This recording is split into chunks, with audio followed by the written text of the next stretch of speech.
Eh bien, je me trouve à la station d'essence Rosneft. Ici, il faut savoir qu'en Russie, les prix aussi varient selon les stations d'essence. Rosneft, lui, c'est des prix qui sont un peu plus élevés que la moyenne en Russie. La station d'essence la plus chère, c'est Lukoil. Elle, c'est vraiment les prix les plus chers que nous avons en Russie. Gazprom, ça serait un peu moins cher. Et puis d'autres stations d'essence également. Et donc là, nous allons visiter et nous allons aussi voir les prix que nous avons en Russie de l'essence et du diesel. Allons-y. Les prix que vous voyez ici, c'est le diesel et l'essence. Nous avons deux types d'essence en Russie où nous avons le 92 et le 95. Alors c'est vrai que c'est pas comme en France, comme on peut le voir.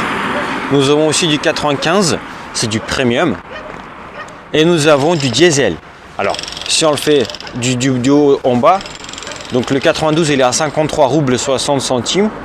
Donc en France ça ferait 53 centimes d'euros. Le 95 il est à 57 roubles, ce qui fait 57 centimes d'euros. Le 95 premium il est à 58 roubles, donc 58 centimes.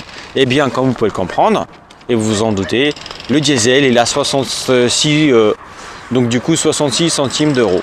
Et donc ça fait 66 roubles. Alors c'est vrai que c'est moins cher qu'en France, on va dire à peu près 3-4 fois moins cher.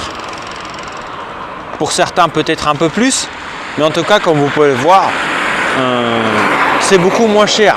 Parce que la Russie produit de l'essence, enfin elle produit du pétrole, et c'est à partir du pétrole que nous fabriquons de l'essence. C'est pour ça que c'est moins cher. Alors ça, c'est ce qu'on apprécie en Russie, c'est surtout les prix, c'est que c'est abordable. Dans d'autres stations d'essence, nous pouvons par exemple trouver le 95. Le 95, nous pouvons le trouver à 50 centimes d'euros, donc ça ferait 50 roubles. Ce qui est moins cher quand même par rapport au prix que nous voyons ici. Et donc si on parle de la station d'essence, elle est ouverte comme vous pouvez le voir en bas, 24 heures sur 24, il y a des toilettes. Vous pouvez le payer, vous pouvez payer justement avec votre carte bancaire. Donc la personne est en train de faire le plein, elle attend, ça se passe. Donc comment ça fonctionne le principe? Vous allez voir la personne justement qui s'occupe de la station d'essence, donc le vendeur. Vous lui dites quel numéro vous avez, par exemple là c'est la deuxième ligne, et vous dites voilà je suis à la deuxième ligne et je vais faire le plein, et vous dites le numéro, en fait si c'est le 95, le 92, l'essence ou bien le diesel.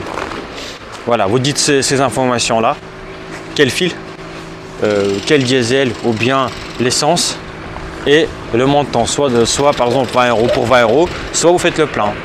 Vous dites ces trois choses là. Une fois que vous avez fait le plein, vous allez voir encore, vous retournez voir le vendeur, vous lui dites voilà ça y est j'ai fini, et vous payez par carte à la fin. Donc c'est comme ça que ça fonctionne. Et maintenant par exemple ici vous avez le petit magasin, on va s'approcher. C'est un magasin comme un autre, vous pouvez acheter de la nourriture, à manger, de l'eau, des petits kits de voiture, enfin tout ce qui vous servira pour la route. Enfin c'est exactement comme en France. Et là on vous dit voilà par quelle carte vous pouvez payer, vous avez des toilettes, vous pouvez acheter à manger, à boire, du café, c'est ouvert 24/24. Voilà, c'est des choses comme ça. Donc c'est assez moderne. Et c'est justement ce qui est bien, c'est que vous avez beaucoup de stations d'essence en Russie. Et là je vous montre tout autour. Et bien voilà.